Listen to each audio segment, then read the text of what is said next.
안녕하십니까. 파이터스 연구원 나정주 원장입니다. 최근 부정선거 관련해서 새로운 증거들이 계속 나오고 있는데요.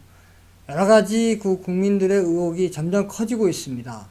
반드시 의혹이 해소돼서 정의가 승리할 수 있는 날이 왔으면 좋겠습니다. 자, 오늘은 고용 지표에 대해서 좀 살펴보겠습니다. 우리가 그 고용률이라든가 실업률 지표가 이렇게 언론에서 발표되고 있는데 과연 이게 어떤 관계에 있고 또 어떻게 정의가 되는지 잘 몰라서 이것이 어떤 의미를 갖고 있는지, 어떨 때는 뭐 고용률이 떨어졌는데 실업률은 또 같이 떨어진다거나 뭐 고용률이 떨어지면은 실업률이 올라가야 되지 않습니까? 근데 이게 같이 떨어진다거나 뭐 이런 것을 보고 잘 이해되지 않는 경우가 많습니다. 그래서 오늘 본격적으로 고용률하고 실업률이 무엇을 뜻하는지 또 실제 데이터는 어떻게 됐는지 좀 살펴보도록 하겠습니다. 자, 국민들이 고용 지표에 대해서 잘 알지 못하니까 2018년도에 최저임금을 확 올린 이후에 고용 참사가 발생한 것을 생산 가능 인구 때문에 가능 인구가 줄어서 그렇게 됐다라는 그런 핑계를 정부에서 댔죠. 근데 이것은 정말 국민을 호도하는 그런 사건인 것입니다. 자, 이 데이터를 보시면 알 수가 있습니다. 자, 이 그래프를 보시면 이건 이제 언론에서 많이 발표되는 이제 데이터를 시간에 따라 모은 것인데요. 전년도 같은 월 대비해서 취업자 변화량입니다. 이 취업자 변화량이 그 점선이 바로 최저임금을 확 올린 시점입니다. 2018년도에 최저임금을 16.4% 확 올렸죠. 그러니까 2018년도에 2월 달에 2017년 2월 달 대비해서 그 취업자 증가량이 통상 20만에서 30만을 증가하는데 10만으로 뚝 떨어집니다. 즉 약 10만 4천 명이 되는데 2018년 2월 달에 이렇게 확 떨어지면서 그 다음에 2018년도에 8월 달에는 그것이 무려 3천 명까지 떨어집니다. 이렇게 고용 참사가 확 발생하니까 정책실장이었죠. 장하성 실장이 이제 주로 얘기한 게 이제 생산 가능 인구가 줄어서 이렇게 취업자 수가 줄고 있다라고 얘기했는데, 그럼 생산 가능 인구 수가 이렇게 많이 줄어갖고 이렇게 취업자가 증가량이 3천 명까지 뚝 떨어졌을까요? 자, 생산 가능 인구를 변화량을 보면 알 수 있을 것입니다. 자, 이 그래프는 바로 전년 동월 대비해서 생산 가능 인구 변화량인데요. 자, 보시는 것처럼 중앙이 이제 점선이 이제 최저임금을 확 올린 시점입니다. 최저임금을 확 올리기 전에 2017년도 11월 달에 전년 같은 월 대비해서 약 30만 명이 생산 가능 인구가 증가했는데 2018년 2월 달에 최저임금을 많이 올린 직후죠. 직후에 보면 그 생산 가능 인구가 약 28만 명입니다. 그렇게 많이 줄지 않았습니다. 그리고 아까 전년 같은 월 대비해서 취업자 변화량이 3천 명까지 줄어든 2018년도 8월 달에 보면 생산 가능 인구가 약 24만 명으로 뭐 그렇게 많이 줄지를 않았습니다. 그렇게 큰 낙폭이 있지 않았습니다. 생산 가능 인구는.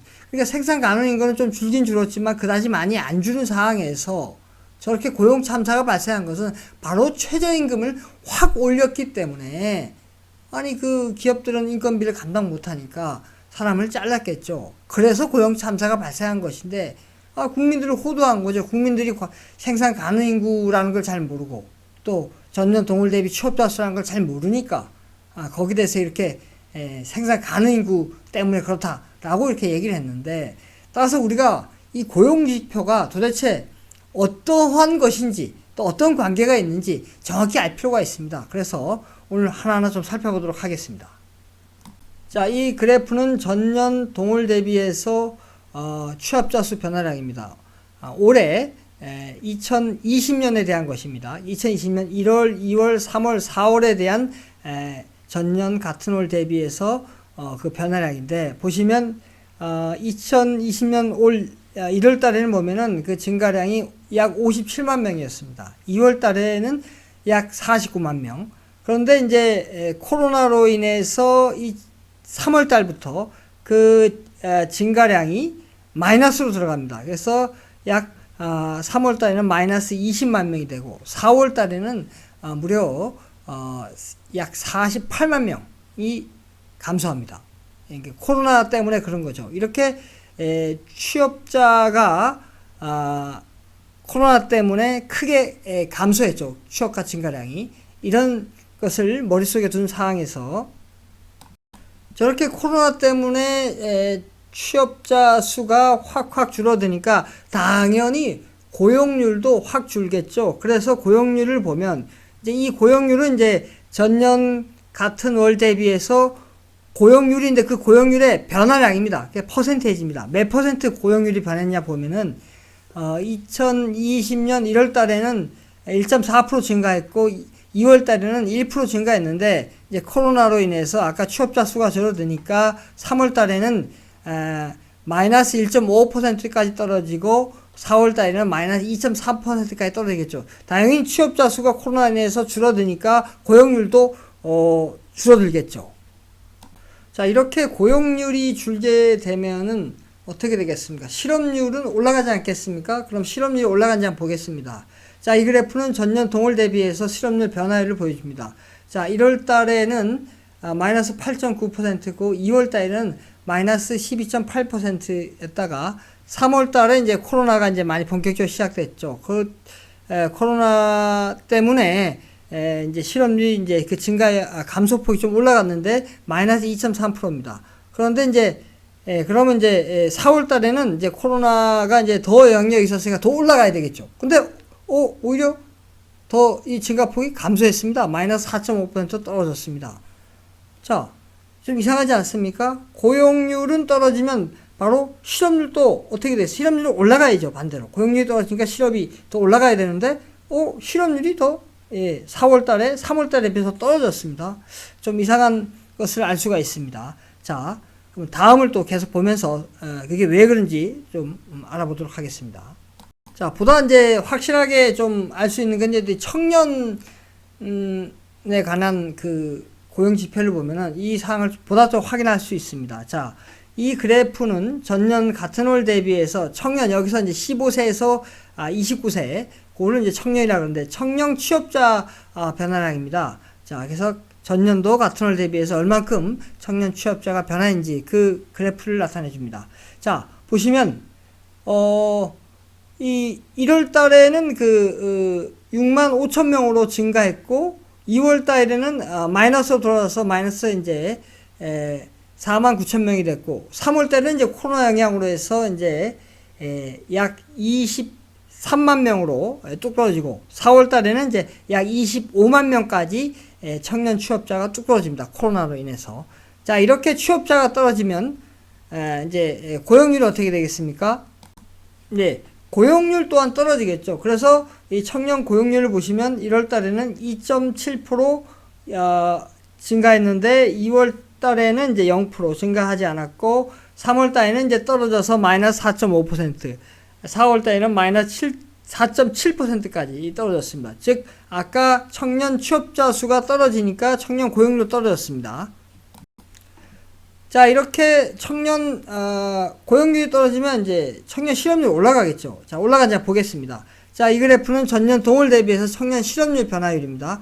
보시면 1월 달에는 마이너스 13.3%, 2월 달에는 마이너스 5.4, 3월 달에 이제 코로나가 이제 본격적으로 된 시기인데 마이너스 8.8%로 떨어지고 4월 달에는 마이너스 19.5%까지 떨어집니다. 오히려 청년 실업률이 감소했습니다. 고용률이 줄면 청년 실업률이 올라가야 되는데 오히려 청년 실업률이 감소했습니다.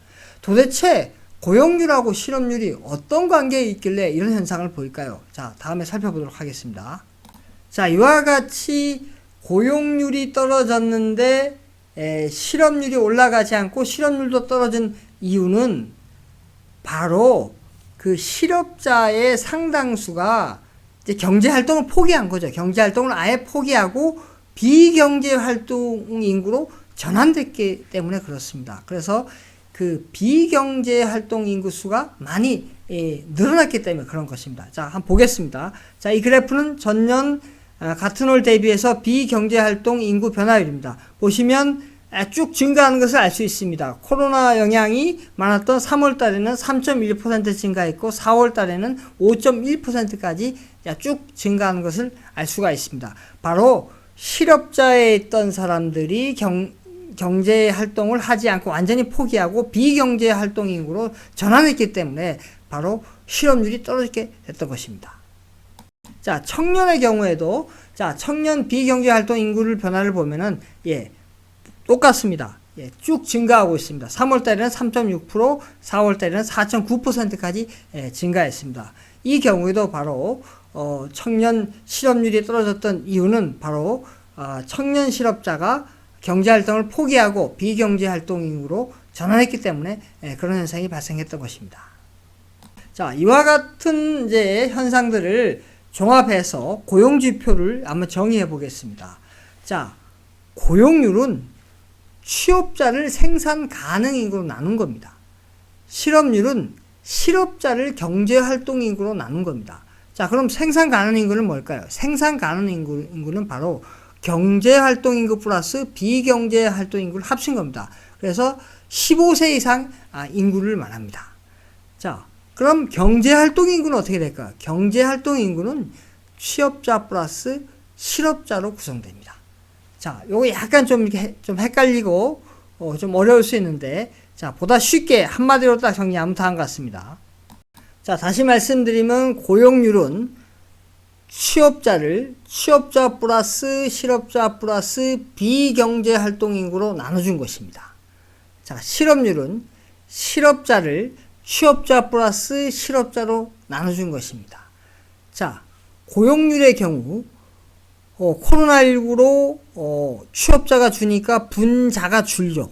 자, 그 다음에 비경제 활동 인구가 아까 늘어났지 않습니까? 늘어나니까 분모가 증가하죠. 분자는 줄고 분모는 늘어나니까 고용률이 뚝 떨어지겠죠. 코로나19로 인해서. 자, 그럼 실업률의 경우에는 위에 분자가 실업자이지 않습니까? 그래서 이 원래 코로나19로 인해서 실업자가 늘어나야 되는데 그 실업자들이 늘어난 실업자 플러스 기존의 실업자들이 경제활동을 아예 포기하고 코로나19로 인해서 아예 포기하고 비경제활동 인구로 편입되니까 분자가 줄죠. 그러다 보니까 바로 실업률이 떨어지게 되는 그런 현상을 보였던 것입니다. 자, 요약해서 말씀을 드리면 국민들이 고용지표에 대한 지식이 부족하다 보니까 정부에서 어떤 불리한 지표가 나왔음에도 불구하고 그것을 어떤 핑계를 내서 넘어가고 또는 어떤 지표가 나왔는데 예를 들어서 실업률이 떨어졌다. 근데 실업률이 떨어진 게 알고 보니까 경제활동을 그 실업자들이 아예 포기해서 비경제활동으로 전환해갖고 비경제활동 인구가 많이 늘어났음에도 불구하고 실업률이 몇십 년 만에 엄청 좋아졌다. 이런 것을 갖다가 언론을 통해 막 내보내고 있습니다. 그렇게 하다 보면 국민들은 그런구나. 사실은 경제 현상은 악화됐는데 고용시장은 안 좋아졌는데 우리 국민들은 잘 모르니까 그런가 보다. 이렇게 넘어갈 수가 있습니다. 그래서 오늘 제가 이 고용지표에 대해서 좀 더 구체적으로 실제 사례를 들어가면서 말씀을 드렸습니다. 자, 요약을 하자면, 고용률이라는 것은 취업자를 생산 가능 인구로 나눈 겁니다. 이 생산 가능 인구는 15세 이상 인구를 의미하는데 바로 경제활동 인구와 비경제활동 인구로 나눠집니다. 이 경제활동 인구는 다시 취업자와 실업자로 나눠집니다. 그래서 다시 쉽게 말씀드리면 고용률은 취업자 플러스 실업자 플러스 비경제활동 인구로 나눈 것입니다. 자, 그 다음에 실업률이라는 것은 실업자를 경제활동 인구로 나눈 것입니다. 이 경제활동 인구는 제가 말씀드린 대로 바로 취업자 플러스 실업자니까 다시 말씀드리면 실업률은 실업자를 취업자 플러스 실업자로 나눈 것입니다. 자, 요 개념만 명확히 알고 있으면 우리가 갑자기 현 정부에서 실업률이 확 떨어졌다. 그럼 정말 실업자가 줄은 것인지 우리가 살펴볼 수가 있겠죠. 어떻게? 비경제 활동 인구를 보는 거죠. 비경제 활동 인구가 변화가 없는 상황에서 실업자가 줄었으면 이것은 정말 진정한 의미의 실업자가 줄은 거죠. 그러나 그 실업자가 비경제 활동 인구로 옮겨가서 오히려 실업자는 더 많이 늘었는데 아예 경제 활동을 안 하겠다. 단념하고 비경제 활동으로 옮겨가는 경우에는 실제적으로 우리 고용시장은 악화된 거죠. 그래서 이런 지식만 있어도 여러분들이 앞으로 나오는 여러 가지 지표들을, 고용 지표들을 잘 판별해낼 수 있는 그런 능력을 가질 수가 있습니다. 예, 오늘은 여기까지 하겠습니다. 감사합니다.